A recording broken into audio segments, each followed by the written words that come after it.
Every morning, the city walked over him. They called him Dust Boy. They laughed when he cleaned the streets they dirtied again on purpose. No one knew that while his hands were sweeping garbage, his mind was building a billion-dollar future. This is not a story about luck. This is the story of what happens when the world underestimates the wrong man. The city woke up before the sun, and so did Sadiq. Long before shops lifted their metal shutters, and before the market filled with voices, he was already walking through the narrow streets with a broom on his shoulder. The air smelled of dust, old food, and yesterday's rain trapped in cracked drains. His clothes were clean, but worn thin from years of use, faded by sunlight and soap. Every step he took echoed against the quiet buildings, yet somehow he still felt invisible. To the city, Sadiq was not a young man with a future. He was a function, a moving broom, a shadow that cleaned and disappeared. As the sun rose higher, the streets came alive, and with them came the looks, some blank, some annoyed, some openly cruel. People stepped around him as if he were part of the pavement. Others stared as though his poverty might stain them if they looked too long. Sadiq bent down, swept, lifted trash with bare hands, and cleared drains that others avoided. He did it steadily, without drama, without complaint, not because it was easy, but because stopping would mean letting the weight of the city crush him. By mid-morning, the market turned loud and colorful, but kindness never arrived with the noise. Shopkeepers shouted prices and argued with customers while Sadiq worked between their stalls. When he finished cleaning a stretch of road, someone would casually toss a banana peel or an empty sachet back onto the ground, watching to see if he noticed. Children ran past him, laughing, chanting a name they had invented for him, Dust Boy. The word followed him everywhere, sticking like dirt that water could not wash away. Some adults laughed with the children, others pretended not to hear, which somehow felt worse. Sadiq never answered back. He never asked why. He simply moved his broom again, slow and precise, as if every stroke was an act of control in a world that offered him none. But behind his quiet face lived thoughts no one bothered to imagine. He noticed how much waste came from each shop, which stalls threw away food, which dumped plastic, which produced metal scraps. He listened without being seen. He learned without being taught. And every insult, every laugh, every deliberate act of disrespect sank deep into him, not as bitterness, but as memory. When the day finally ended, Sadiq did not go home to rest like others. He returned to a small rented room at the edge of the city, barely large enough for a bed and a table. The walls were stained, the bulb flickered, and the noise of traffic never fully stopped. Yet, this was where Sadiq became visible to himself. He washed his hands carefully, sat down, and opened a battered diary whose pages were filled with handwriting only he understood. Numbers ran alongside sketches. Words like cost, collection, sorting, and teams appeared again and again. He wrote about routes, time, efficiency, and waste as if it were not trash but untapped value. There was no internet, no mentor, no applause, only patience. Some nights, doubt crept in quietly, asking what right a street cleaner had to dream this big. Sadiq would pause, stare at the ceiling, and breathe through the fear. He reminded himself that knowledge did not ask for permission. Learning did not require approval. Outside, the same people who laughed at him slept peacefully, unaware that the boy they ignored was planning a future none of them could yet imagine. The city believed it knew Sadiq's place, and so it never looked twice. To everyone else, tomorrow would be the same as today. Another day of sweeping, another day of silence. But inside Sadiq, something steady was forming. Not anger, not revenge. Vision. He understood something the city did not. Humiliation can either break a person or train them. Every drain he cleaned taught him how systems failed. Every insult trained his discipline. Every ignored effort sharpened his focus. As he closed his diary that night, the sounds of the city humming outside, Sadiq made no dramatic promises. He did not swear to prove anyone wrong. He simply accepted one truth with calm certainty. This life was temporary. The broom was not his identity. And one day, without noise or warning, the same streets that looked down on him would have to look up. The next morning did not arrive with miracles. It came with the same broom, the same streets, and the same people who still did not see him. Sadiq stepped back into the city, as if nothing inside him had changed, but everything had. Where others walked through the market blindly, he moved with intention. Every pile of waste told a story to him now. He noticed patterns others ignored. The butcher who dumped bones at the same hour every day. The fruit seller whose stall produced more waste than profit. The plastic bags piling near certain shops by evening. While his hands swept, his mind measured. Time, volume, distance, effort. He counted steps without moving his lips, calculated loads without lifting his head, and memorized schedules without writing them down. People assumed his silence meant emptiness. In truth, it was concentration. He learned the city's habits better than those who owned it, because he was the one cleaning up after everyone else's decision. As days turned into weeks, Sadiq began experimenting quietly. He adjusted his routes, finishing some areas faster, returning to others later, observing how waste accumulated when left untouched for a few hours. He separated trash instinctively now. Organic waste here, plastic there, metal aside, long before anyone asked him to. Some shopkeepers complained that he was slow. Others accused him of pretending to work harder than necessary. Once, a man shouted that cleaners should not think, only clean. Sadiq nodded and kept working. At night, he wrote everything down. Not in perfect language, not with polished grammar, but with honesty. He calculated how much recyclable waste the market produced in a single day. He wrote down prices he overheard scrap dealers mention. He drew rough systems for collection and sorting, crossing them out and rewriting them again. The diary was no longer just a place for dreams. It had become a laboratory. There were moments when doubt hit him hard, sometimes while crouched near a drain with filthy water running over his hands. He wondered if he was foolish to believe in something so distant. Who was he to imagine running a company when he could barely afford a decent meal? Who would listen to a street cleaner talk about systems and efficiency? Those thoughts came uninvited, usually when his body was tired and the sun was unforgiving. But Sadiq did not fight the doubt with motivation or false hope. He answered it with logic. He reminded himself that no one understood waste better than him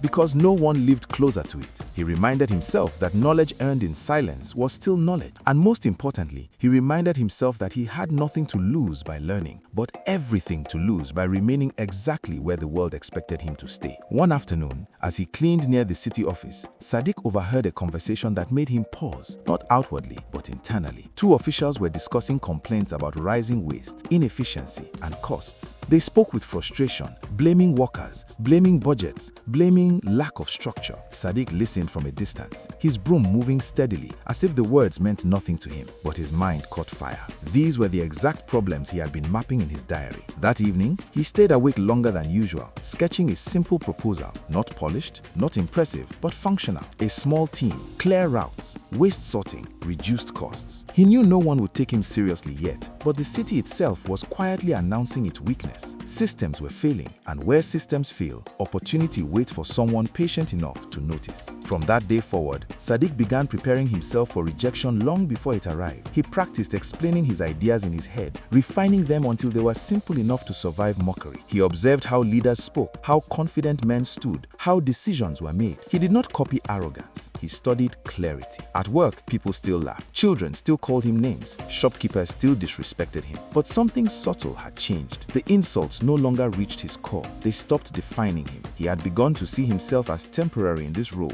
And when a man stops identifying with his present, the present loses its power over him. As section 2 of his life quietly took shape, Sadiq did not announce his transformation. He simply continued sweeping, continued learning, and continued preparing for a moment the city did not yet know it would give him. The moment when silent observation would turn into action. The moment did not arrive with applause or opportunity wrapped in generosity. It arrived quietly, almost insultingly small. A temporary sanitation contract, low pay, short duration, and ignored by established companies because it was considered too messy for the effort involved. Most people never noticed the notice pasted crookedly on the city board. Sadiq did. He read it once, then again, standing longer than necessary as people passed behind him without a second glance. This was not the grand opening he had imagined in his diary, but it was real, it was official, and for the first time, the city was not asking who deserved a chance, it was simply offering one. That night, Sadiq did not sleep. He reread his notes, adjusted numbers, crossed out assumptions that no longer made sense. Fear sat with him, heavy and honest. If he failed, the laughter would grow louder. If he tried and failed publicly, he would confirm everything the city already believed about him. But not trying would mean accepting that belief as truth. By dawn,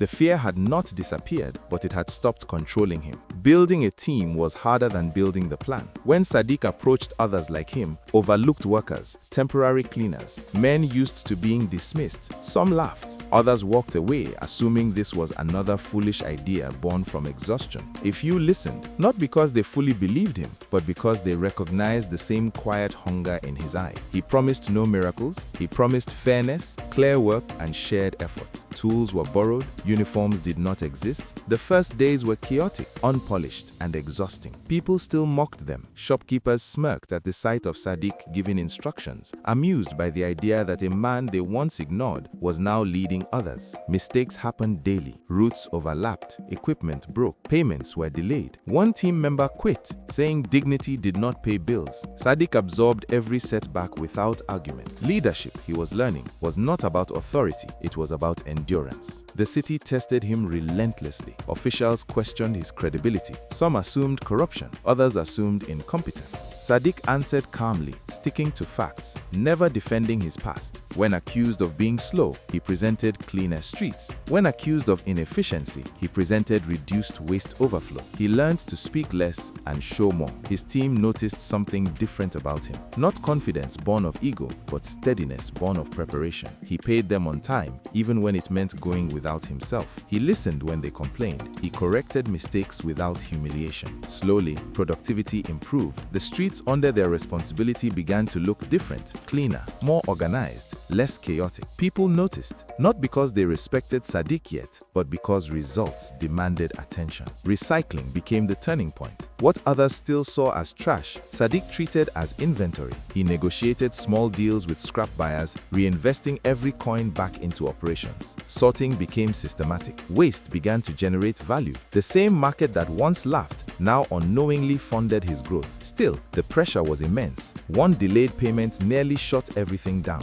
One false accusation threatened to cancel the contract. On one particularly hard night, Sadiq sat alone in his room, diary open, staring at numbers that no longer added up. For the first time, quitting felt reasonable. He imagined returning to anonymous sweeping, free from risk, free from expectation. The thought scared him, not because of failure, but because it felt like surrender. He closed the diary, took a deep breath, and decided that if he was going to fall, it would be while moving forward, not backward. The breakthrough did not come suddenly. It arrived through accumulation, clean reports, consistent performance, and quiet professionalism. A larger contract followed, then another. City officials who once doubted him began using his system as reference. Investors did not appear yet, but respect began to take shape in subtle ways. Sadiq did not celebrate. He did not announce victory. He expanded cautiously, strengthening foundations before reaching higher. The boy who once cleaned drains without being acknowledged was now building something that demanded recognition, not because of who he was, but because of what he delivered. And as Section 3 of his journey closed, one truth became undeniable. Sadiq was no longer invisible. The city had begun to look at him, not with kindness, not with admiration, but with attention. And attention, he knew, was the doorway to power. Attention changed everything, though not in the way people imagine. It did not arrive as praise or celebration. It arrived as scrutiny. Officials watched more closely. Competitors asked questions that sounded friendly but carried suspicion. Numbers were examined. Systems were tested. Sadiq welcomed all of it. By now, he had learned that growth without pressure was fragile. His company expanded slowly, deliberately, city by city. Each new area studied before a single broom touched the ground. Waste management was no longer just cleaning. It was logistics, timing, psychology, and discipline. He built sorting centers where trash became raw material, and raw material became revenue. Trucks replaced carts. Schedules replaced chaos. Workers were trained, not shouted at. He insisted on dignity in places where it had never existed before. Some nights, he walked alone through facilities buzzing with controlled activity, remembering when silence and mockery had filled those same hours. He did not feel pride the way movies describe it. What he felt was clarity. He was exactly where preparation had been pointing him all along.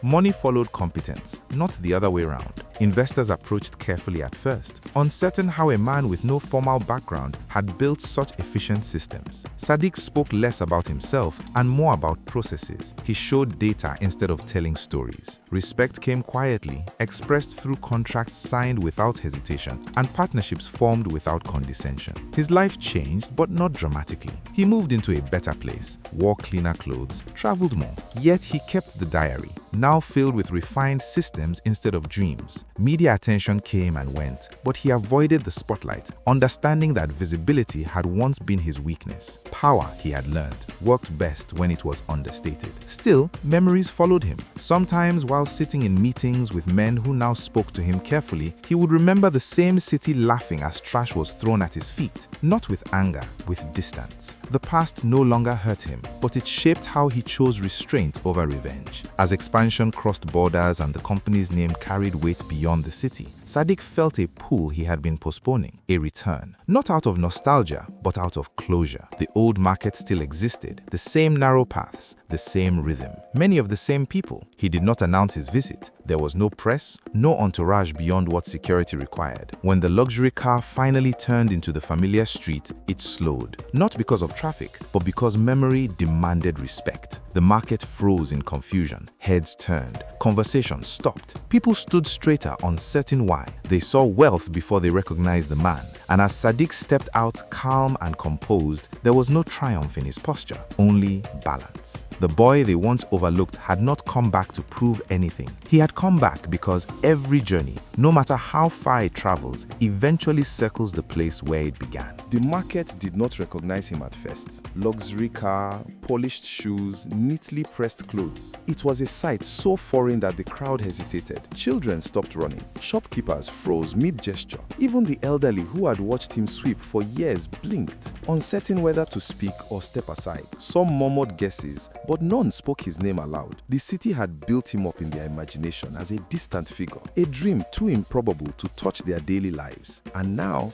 that dream had arrived. Not with fanfare, not with shouting, not with vengeance, but quietly, with the calm authority of a man who had walked through every failure, every insult, and every humiliation the world had thrown at him. Sadiq stepped from the car with measured steps, shoulders straight, eyes steady. There was no smirk, no self-congratulation, only presence. And in that presence, the market, which had once treated him as invisible, fell completely silent. Recognition came slowly. One old fruit seller squinted, leaning on her cart, the sunlight catching the gold chain on his neck. Is that? She whispered. A pause, a ripple of murmurs, then realization. Dust boy? Someone breathed. Laughter bubbled from a few children, but it sounded nervous now, hollow against the quiet authority of the man standing before them. No one dared approach too closely. Even those who had mocked him openly now kept distance, unsure whether to bow, apologize, or simply remain silent. And Sadiq looked at them, and for the first time, he allowed himself to see the full spectrum of human emotion. The shock, the regret, the awe, but he did not react with cruelty. His voice, calm and measured, cut through the tense air. When I swept these streets, many of you laughed. Some of you threw your garbage back at me. I was ignored, insulted, unseen. Today, I am here not to punish, but to build. The simplicity of the words, the steadiness in his tone, carried far more weight than any shouting could. Those who had once mocked him felt the quiet pressure of accountability settle over their shoulders, heavier than any insult they had once hurled at him. He walked through the market slowly, posing at stalls where laughter had once followed him. He did not point fingers, did not name names. He offered opportunity instead. A few who had treated him with respect, even in small ways, received jobs, positions, and partnerships in the company he now commanded. Those who had jeered, who had called him names and tossed trash on the ground, felt only the silence of his indifference. No revenge, no gloating. The only lesson was visible in the transformation itself. The boy they had dismissed was now a man who could influence the city with decisions, investments, and resources they never imagined. As he left, the market slowly returned to life, but nothing felt the same. Conversations were quieter, movements more measured. Eyes lingered on corners, on empty streets, on every detail they had once ignored. Sadiq drove away, the city behind him still buzzing, still realizing the weight of a life they had underestimated. And somewhere deep inside, the boy who had once swept in silence knew that victory had never been about money, recognition, or revenge. It had been about patience, observation, discipline, and the quiet courage to believe that dignity is built, not given.